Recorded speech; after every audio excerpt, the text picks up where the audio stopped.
जय हिंद एवरीवन। आज हम लोग गुप्त एम्पायर के बारे में पढ़ेंगे। गुप्ता एम्पायर के बारे में पढ़ने से पहले उसका एक बार हम लोग देख लेते हैं कि गुप्ता एम्पायर कहाँ पर ये एम्पायर रूल करता था। Gupta empire basically north India में ये आपको रूल करते थे। गुप्त एम्पायर शुरू करते हैं। सातवाहन और Kushan empires came to the end in the middle of the 3rd century, and on the ruins of the Kushan Empire rose a new empire which established its sway over a good part of the former dominion of both the Kushans and Satvahan. Kushan और सातवाहन के बाद ये गुप्त empire हमें देखने को मिलता है। गुप्त एम्पायर मौर्यन एम्पायर की तरह बहुत बड़ा नहीं था, ध्यान रखिएगा। गुप्ता एम्पायर मौर्यन एम्पायर की तरह बहुत बड़ा नहीं था, लेकिन नॉर्थ इंडिया में इन्होंने पॉलिटिकली इसे यूनाइट करके रखा हुआ था, यानी बढ़िया से ये मगध एम्पायर पर रूल कर रहे थे। पूरे नॉर्थ इंडिया पे इनका अच्छा खासा रूल था। Original kingdom of Gupta comprised Uttar Pradesh और बिहार में इनका मुख्य जगह था। उत्तर प्रदेश इनके लिए ज्यादा जरूरी था बिहार से, क्योंकि इनके गुप्ता के अर्ली कॉइन्स यहाँ मिले हैं, इंस्क्रिप्शंस इस राज्य में ज्यादा मिले हैं गुप्त एम्पायर के, ध्यान रखिएगा। फिर गुप्त एंजॉयड सर्टेन मटेरियल एडवांटेजेस, जैसे क्या क्या इनको फायदा मिलता था। यूपी बिहार के साइड में चूंकि फर्टाइल लैंड था, मध्य देश का फर्टाइल लैंड, खूब पैदावार होता इन पूरे एरिया में। आपको नॉर्थ इंडिया में अच्छा खासा पैदावार होता, उसका भी बहुत अच्छा इनको फायदा मिल रहा था। उसके बाद सिल्क ट्रेड रोमन एम्पायर के साथ, उन्हें बैजेंटीन एम्पायर भी बोलते हैं, उनके साथ सिल्क ट्रेड होता था। इस कारण से भी अच्छा खासा पैसा, अच्छा खासा रेवेन्यू आता था गुप्त एम्पायर को। उसके बाद favourable factors, the Gupta set up their rule over Anuganga middle Gangetic basin पर इनका अच्छा खासा कंट्रोल था। मिडिल गैंजेटिक बेसिन पे इनका अच्छा खासा कंट्रोल था।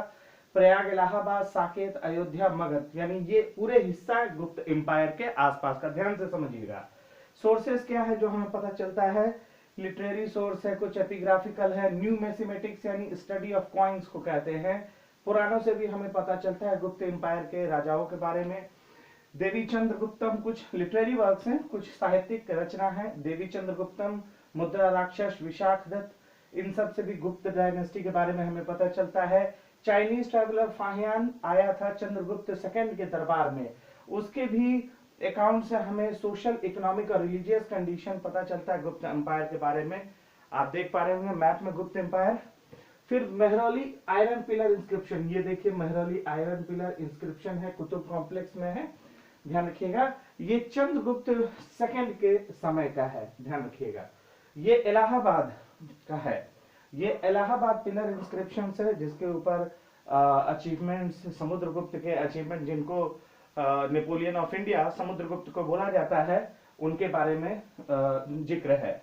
याद रखिएगा हरिशेन के द्वारा लिखवाया गया था। हरिशेन थे जिन्होंने कंपोज किया था ये इलाहाबाद प्रयाग प्रशस्ति पर, इलाहाबाद इंस्क्रिप्शन पर, और इनके बारे में मिलिट्री कैंपेन्स के बारे में समुद्रगुप्त का दिया था। ये कुछ क्वाइंस है गुप्त डायनेस्टी का, जिसपे बहुत सारे सिंबल्स ऐसे ही बने हुए जिसे पता चलता है देवी देवता, अश्वमेध यज्ञ या कुछ इस तरह का रिचुअल्स को करवाने में गुप्त एम्पायर के राजा जाने जाते थे। ये कुछ क्वाइंस है उनके समय का, गुप्त मोनार्क का। फिर आइए गुप्त एम्पायर के क्रोनोलॉजी में जाते हैं। सबसे पहले चंद्रगुप्त फर्स्ट। गुप्त एम्पायर का इस्टेब्लिश करने वाले फाउंडर कौन? श्रीगुप्त। फर्स्ट रूलर जो है चंद्रगुप्त फर्स्ट है। इन्होंने लिच्छवी प्रिंसेस, नेपाल की लिच्छवी प्रिंसेस से शादी किया, अपने पोजीशन को और स्ट्रेंथन किया।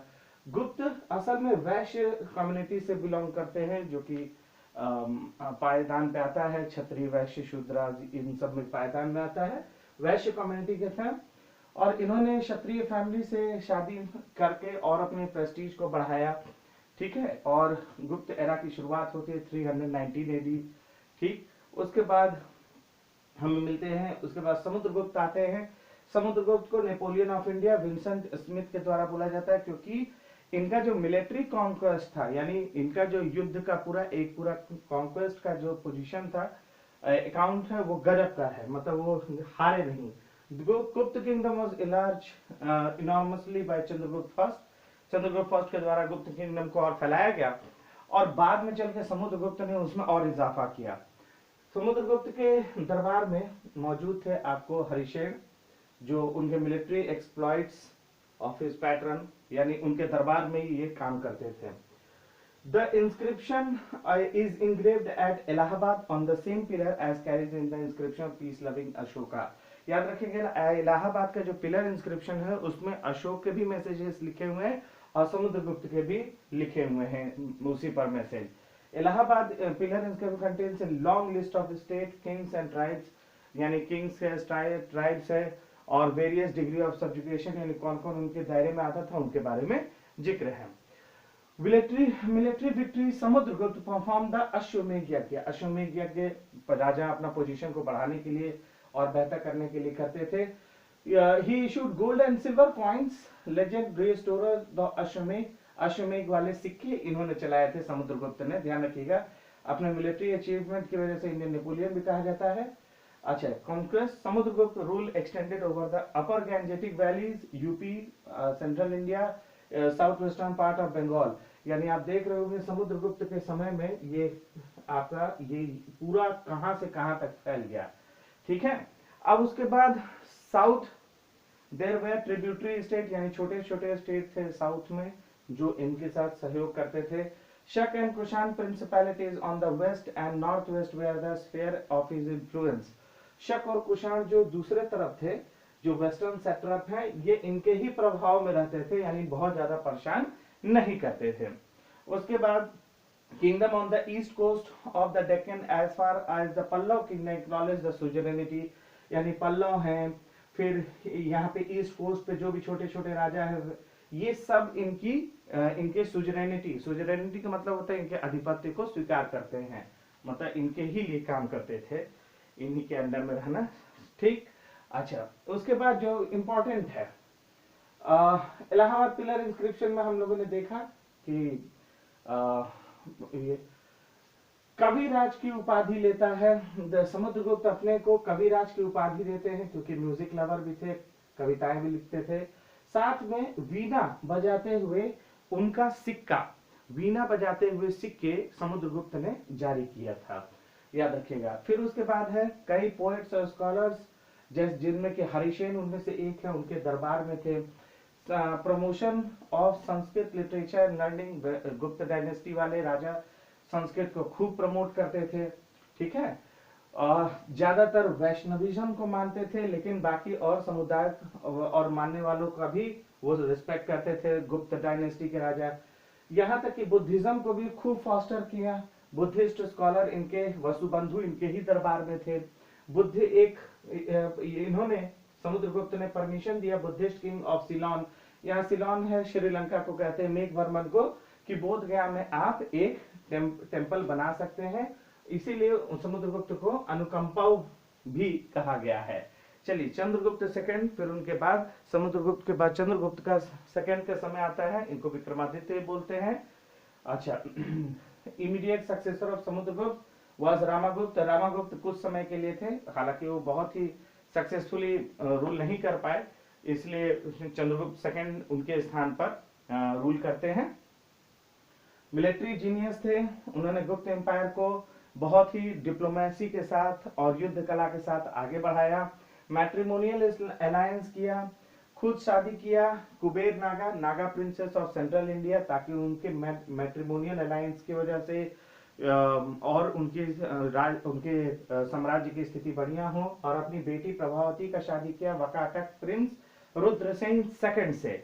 वकाटक पड़ोसी राज्य था, पिछले मैप में आप जाकर के देख सकते हैं, और अपने जो पोजीशन था डेक्कन में उसे स्ट्रेटेजिकली और बढ़िया किया। आप देखें यहाँ पे वकाटक है, अपनी बेटी का शादी यहीं पे किया था, ठीक है। और जब वकाटक प्रिंस मरे, यानी जो उनके बेटी के हस्बैंड थे मरे थे, तो उनकी मदद के लिए चंद्रगुप्त सेकंड अपने ऑफिशियल्स को भेजते थे, और वकाटक पर इनकी बेटी चूंकि राज करती थी तो इनडायरेक्टली चंद्रगुप्त सेकंड का भी वकाटक पे इनडायरेक्टली राज था, चूंकि बेटी की राज वहां करती थी, ठीक। Passing through the area Chandragupta second conquered western Malwa and Gujarat, यानी मध्य प्रदेश का क्षेत्र के आसपास वेस्टर्न मालवा गुजरात भी उन्होंने जीता। फिर had been under the rule of शकास, यानी ये जो आपका मालवा और ये जो आपका गुजरात का जो क्षेत्र है इसे भी इन्होंने जीता, जो आपको वेस्टर्न क्षत्रप शकों के हाथ में था उसको भी जीत लिया। ठीक है, अच्छा, शकों के अगेंस्ट जीतना तो हुआ। फिर Rudra Singh third last ruler हैं शक क्षत्रप, ये हार गए इनसे, किनसे? चंद्रगुप्त सेकंड से, विक्रमादित्य से। इन्हें हटा दिया गया और मार दिया गया। और वेस्टर्न मालवा, काठियावाड़ और peninsula was annex to the Gupta empire, यानी इसे भी जोड़ दिया गया, आपको ध्यान रखिएगा। और विक्ट्री के बाद रुद्र सिंह थर्ड, यानी ये शक राजा रुद्र सिंह थर्ड को चंद्रगुप्त सेकंड ने जो हराया, उसके बाद इसको नाम रखा गया सकारी, यानी अपना एक टाइटल रखा, डिस्ट्रॉयर ऑफ सकास शकारी। हॉर्स सैक्रिफाइस किया गया था और हराने के उपलक्ष्य में खुद को टाइटल दिया गया शकारी का। चलिए आगे चलते हैं। ठीक है, as a result of conquest of western India, west boundary of the empire reached, अब कहां से कहां तक हो गया? अरेबियन सी से लेकर के भरूच, सोपारा, कैम्बे होते हुए सी पोर्ट अब गुप्त एम्पायर के कंट्रोल में आ गया। उज्जैन बहुत ही इंपॉर्टेंट कमर्शियली यानी बिजनेस के लिए एक नया सिटी के तौर पे उभर करके आया और पाटलिपुत्र के अलावा कैपिटल के तौर पर उज्जैन को भी बनाया जा सकता था, मतलब एक इकोनॉमिकली और मजबूत हुआ। Fine cotton cloths, Bengal indigo from Bihar, silk से बनारस से और सेंट हिमालय से, sandal and spices of south, ये सारे पोर्ट्स के थ्रू लाना ले जाना हो सका बिना किसी इंटरफेरेंस के गुप्त एम्पायर के अधीन। वेस्टर्न ट्रेडर्स, वेस्टर्न ट्रेडर्स ढेर सारे आए, रोम अपने साथ गोल्ड लेके आया इंडियन प्रोडक्ट्स को खरीदने के लिए, यानी क्या देख रहे हैं, ट्रेड और बढ़िया होते जा रहा है। Great wealth of Gupta empire was manifest in the various variety of gold coins issued by Chandragupta second, यानी ट्रेड बिजनेस भी और वैश्य कम्युनिटी है तो ऑब्वियस होगा। अदर कॉन्क्वेस्ट चंद्रगुप्त सेकंड ने डिफीट किया, कॉन्फेडरेसी यानी समझौता ग्रुप होता है, एनिमी चीफ इन बंगा हराया। नॉर्थ वेस्ट में Chandragupta second kingdom extended beyond the Hindu Kush up to Bactria, Hindu Kush के भी पार बैक्ट्रिया एक क्षेत्र है जो ग्रीक्स ने एस्टैब्लिश किया था, है ना, सिंध नदी को पार करके, और कुशानों को उन जगह से उनको अपने अधीन लेके आए, यानी इतना जबरदस्त इनका रोल रहा। गुप्ता एम्पायर का वेस्ट में west as far as western Malwa, Gujarat, Kathiawar, इनका और क्षेत्र वेस्ट में बढ़ता चला गया। ईस्ट में ईस्टर्न बंगाल, साउथ में नर्मदा नदी एक बाउंड्री क्रिएट की, मतलब नर्मदा नदी तक इनका आ गया क्षेत्रफल। The exploit of a king called Chandra are glorified in an iron pillar inscription fixed near Mehrauli inscription, Qutub Minar की बात है, उसमें चंद्र की बात की गई, जो कि उसके बारे में बात की गई आयरन पिलर इंस्क्रिप्शन पर। एक्सप्लॉइट्स ऑफ ए किंग यानी राजा का जो भी जीता गया है। Chandra is considered to be identical with Chandragupta second, यानी चंद्रगुप्त के बारे में बात है आपको आयरन पिलर इंस्क्रिप्शन पर। Second, it appears that he established Gupta authority in north western India and good position of Bengal, यानी चंद्रगुप्त सेकंड ने इन स्थानों पर अपना पोजीशन और स्ट्रेंथन कर लिया, इसके बारे में बात है। चंद्रगुप्त सेकंड ने टाइटल अपनाया विक्रमादित्य का, which had been first used by an Ujjain ruler, सबसे पहले उज्जैन के रूलर ने विक्रमादित्य की टाइटल अपनाई थी। अभी तक हिस्ट्री में टोटल 14 विक्रमादित्य हैं, याद रखिएगा। Mark of the victory over the शकों को हराने की वजह से विक्रमादित्य नाम रखा। Court of Chandragupta second at Ujjain was adorned by numerous scholars, इनके दरबार में थे कालिदास, अमर सिंह इनके दरबार में हुआ करते थे। चंद्रगुप्त सेकंड के बारे में देखेंगे। और power of glory of Gupta empire reached its peak, rule of सीधा इन चंद्रगुप्त सेकंड विक्रमादित्य के समय सबसे टॉप मोस्ट पर था ये गुप्त dynasty. Also contributed general cultural progress, age of the 8th patronized great literary figure of Kalidas, यानी जनरल कल्चरल प्रोग्रेस हिंदू धर्म के भी काफी आगे बढ़ा और साथ में कालिदास जैसे बड़े रचनाकार भी इन्हीं के दरबार में थे। आर्टिस्टिक एक्टिविटी खूब बढ़ी, high level of cultural progress इनके समय बढ़ा, गोल्डन एज कहा जाता है, ठीक है, क्योंकि खूब सारे इसमें टेम्पल्स बनाए गए। फाहियान इनके दरबार में आए थे, चंद्रगुप्त सेकंड के दरबार में आए थे, देखिएगा, और इन्होंने बहुत कुछ बताया। ये किस तरफ से आया था? खोतान, काशगर, गांधार, पंजाब, यानी हिमालय को पार करते हुए पाकिस्तान से ऊपर कहाँ कहाँ गए? पेशावर, मथुरा, कन्नौज, श्रावस्ती, कपिलवस्तु, कुशीनगर, पाटलिपुत्र, काशी, बोध गया। ये फाहियान यहाँ चाइनीज ट्रैवलर हैं। फिर ये वो वापस कैसे गए? सी रूट से visiting the wave of Ceylon, यानी श्रीलंका, जावा होते हुए। मेन पर्पस क्या था कि देखना चाहते थे लैंड ऑफ द बुद्धा और बुद्धिस्ट मैन्युस्क्रिप्ट को कलेक्ट करना। उन्होंने पाटलिपुत्र में कई साल तक रहे, संस्कृत पढ़े, बुद्धिस्ट टेक्स्ट को एंजॉय किया। उन्होंने religious, social, economic condition of Gupta empire के बारे में लिखा। उन्होंने कहा कि बुद्धिज्म फ्लरिश कर रहा है नॉर्थ वेस्टर्न में, but Gangetic valley it was state of neglect. वहां पर ब्राह्मणिज्म फैल रहा है, इसलिए बुद्धिज्म नहीं फैल पा रहा है। ये लैंड ऑफ ब्राह्मणिज्म है, यहाँ पे वैदिक कल्ट को ज्यादा जब माना जाता है। Buddhist holy place like Kapil वस्तु और कुशीनगर के लिए अनसेटिस्फैक्टरी, यानी वैसा डेवलपमेंट नहीं है, उसके बारे में इन्होंने कहा। बोला कि एम्पायर बहुत प्रॉस्परस है, खुशहाली है गुप्त एम्पायर के अंदर। Valuable in many respect, he did not mention the name. Chandragupta के बारे में डायरेक्ट नहीं, लेकिन उनके समय के, उनके साम्राज्य के बारे में उन्होंने बताया। प्राइमरी रिलीजन में उनका ज्यादा दिलचस्पी था बजाय कि पॉलिटिकल अफेयर्स में गुप्त एम्पायर के। बुद्धिस्ट एंगल से हर चीज को उन्होंने देखा, सोशल कंडीशन को देखा, ठीक है, और उनका जो भी एक ऑब्जर्वेशन है उसको इस्तेमाल किया जा सकता है। सक्सेसर ऑफ चंद्रगुप्त सेकंड, ध्यान से देखिएगा, कुमार गुप्त आएंगे चंद्रगुप्त के सेकंड के बाद। उन्होंने पीस ऑफ प्रॉस्पेरिटी लाया, नंबर्स ऑफ कॉइन लाया, लेख आया, इंस्क्रिप्शन आया, गुप्त एम्पायर का हर जगह मिलता है। अश्वमेध सेक्रीफाइस कुमार गुप्त ने भी करवाया। नालंदा यूनिवर्सिटी बहुत इंपॉर्टेंट, कुमार गुप्त से नालंदा यूनिवर्सिटी को एस्टेब्लिश किया गया जो इंटरनेशनली रेप्यूटेड था। और at the end of this his reign wealthy tribe Pushyamitras, उन्होंने गुप्त एम्पायर को हरा दिया था, है ना, डिफीटेड। अब देखिएगा नालंदा यूनिवर्सिटी यही है, बहुत ही खूबसूरत बना हुआ है, आप देखें इसे। फिर नेक्स्ट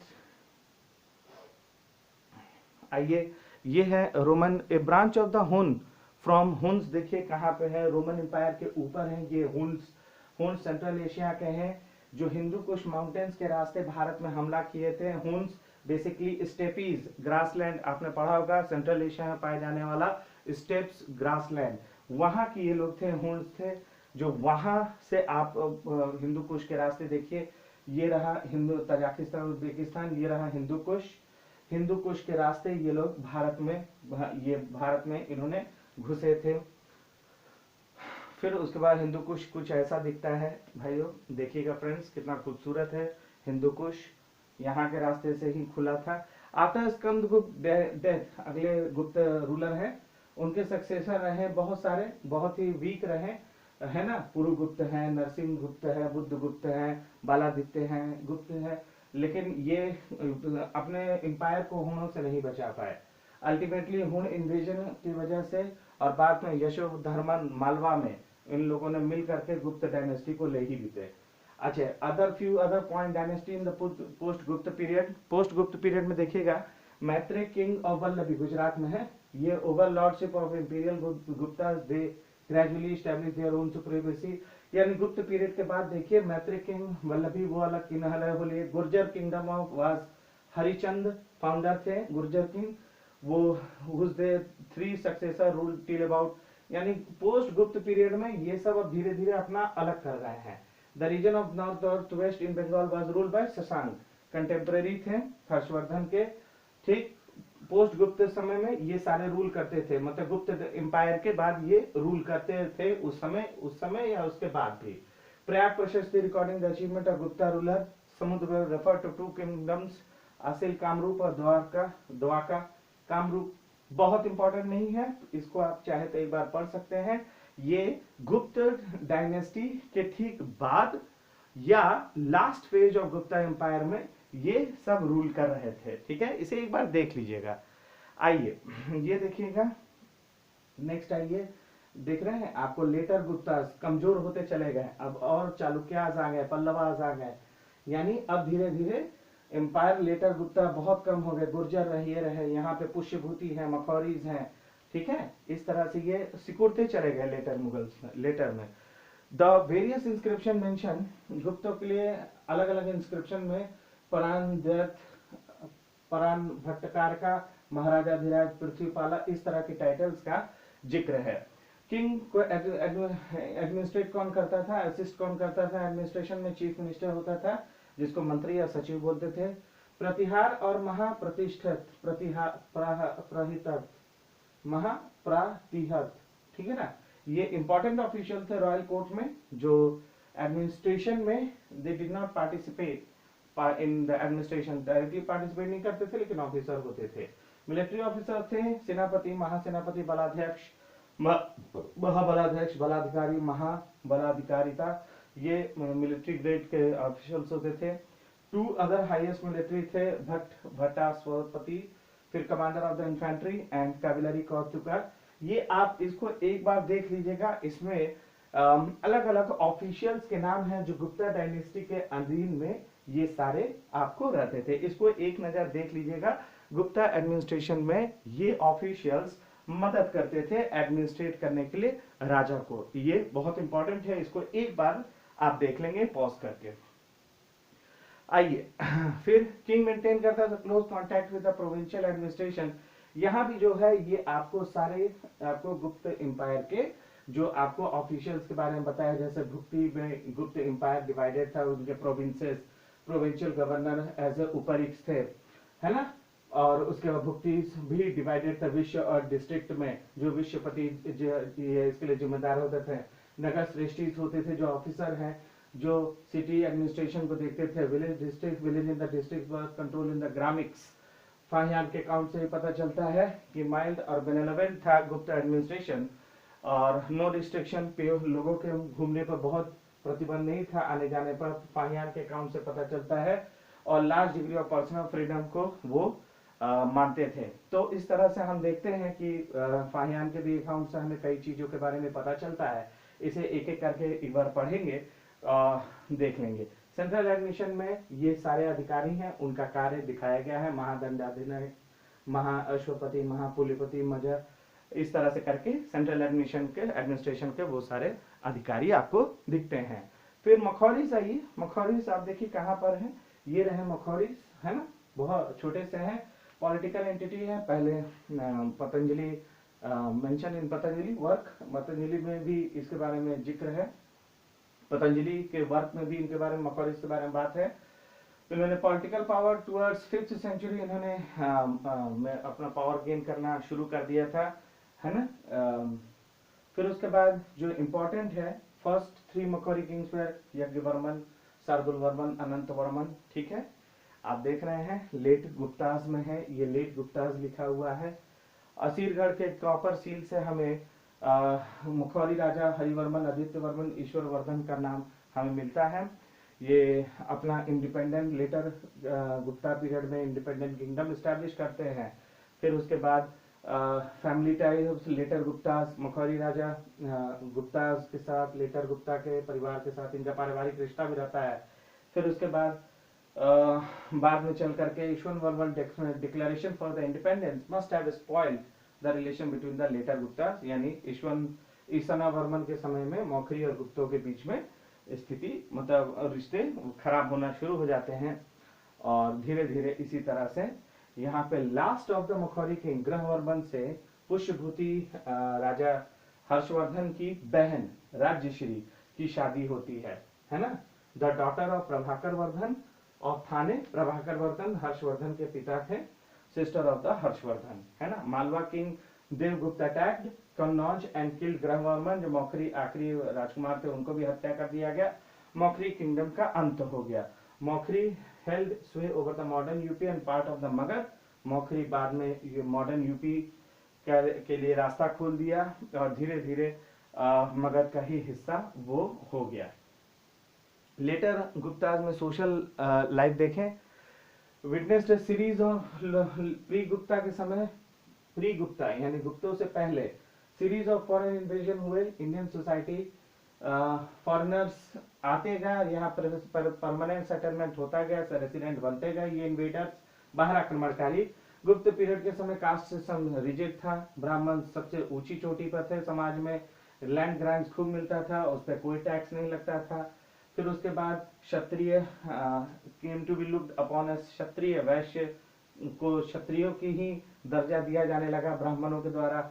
अनटचेबिलिटी कम था, लेकिन इस समय फैलना शुरू हो गया था। पाहयान मेंशन करते हैं चांडाल्स के बारे में, सोसाइटी के और उनके मिजरेबल कंडीशन के बारे में। चांडाल्स निचले इसके लोग, नीचे जाति के लोग थे। वुमेन्स की स्थिति बहुत अच्छी नहीं थी, मिजरेबल था।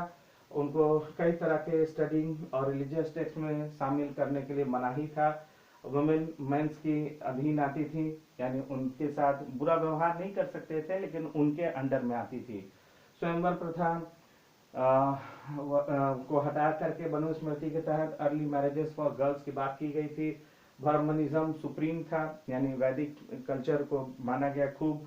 गुप्त किंग, ज्यादातर गुप्त किंग वैष्णवाइट थे। लिटरेचर, पुराणों को खूब गुप्त एरा में ही लिखा गया। बुद्धिस्ट स्कॉलर भी इन्हीं के समय हुए। इंडियन जैनिज्म भी फैला। जैन काउंसिल वल्लभी में गुप्त पीरियड में ही हुआ। जैन कैनन यानी स्पिरिचुअल टेक्स्ट लिखे गए श्वेतांबर के द्वारा। ये देखिए कुछ, ये राष्ट्रपति भवन में रखा हुआ है। आर्ट ऑफ मथुरा, गुप्त एम्पायर के समय ये बनाया गया था। ये सारनाथ में ये प्रतिमा रखा हुआ है गुप्त एम्पायर का। ये विष्णु स्लीपिंग प्रोटेक्टेड बाय शेष। देवगढ़ का है। दशावतार टेम्पल देवगढ़ का है। एलिफेंटा केव में ट्रिपल ब्रस्ट शिव 18 फीट की, ये आपको उसी गुप्त पीरियड का मूर्ति कला का ये उदाहरण है। ये बाकी कुछ मूर्ति कला का बेहतरीन उदाहरण को देखिए आप, कितना बेहतरीन तौर पे बनाया गया है। ये लॉर्ड विष्णु वराह के अवतार में उदयगिरी के इसमें है। अजंता डेक्कन केव नंबर 19 ये भी बनाया गया। टेम्पल ऑफ भीतरी गांव उत्तर प्रदेश गाजीपुर के पहले पड़ता है। दशावतार टेम्पल देवगढ़। बुद्ध गुप्त पिलर एरन में एमपी में है। ये केव 1 एट अजंता, ये आपको केव पेंटिंग्स है। कितनी खूबसूरती के साथ ये बनाया गया है, आप देख पा रहे होंगे। तो आज हमने पढ़ा गुप्त पीरियड के बारे में और पोस्ट गुप्ता पीरियड में मौखरी के बारे में, यानी गुप्त एम्पायर कितना इंपॉर्टेंट था। आप इसी का अंदाजा लगा सकते हैं कि कई चीजों को आज भी हम लोगों ने एडमिनिस्ट्रेशन में बहुत कुछ सीखा है। जैसे मौर्यन एम्पायर से सीखा है, वैसे ही हमने गुप्त एडमिनिस्ट्रेशन से भी सीखा है। आज के लिए गुप्त एम्पायर में बस इतना ही। वीडियो को पॉज करिए, बहुत सारी छोटी छोटी बातें हैं जिनको कि आप पॉज करके उसे पढ़ सकते हैं, क्योंकि मैंने सारे फैक्ट्स को कलेक्ट करके लगभग जो एग्जाम में पूछे जाते हैं नॉर्मली आपसे, उनको मैंने यहाँ पे आपको रख दिया है। आप उसे एक बार सीरीज से पढ़ें। जो भी मेरा वीडियो लेक्चर 2 बार 3 बार सुनेगा, देखेगा, पढ़ेगा, उसको श्योरली यहाँ से पूछे गए सवाल एक भी नहीं छूटेंगे, इसका मेरा गारंटी है। गुप्त एम्पायर अपने आप में बहुत इंटरेस्टिंग टॉपिक है। इसको पढ़िए, जितना हो सके पढ़िए। जितने इसके छिपे हुए फैक्ट्स हैं उनको पढ़िए। डीप स्टडी में मत जाइए, इतना पर्याप्त है आपके लिए। फिर मुलाकात होगी आपसे अगले वीडियो में। अभी के लिए इजाजत दीजिए। जय हिंद एवरीवन।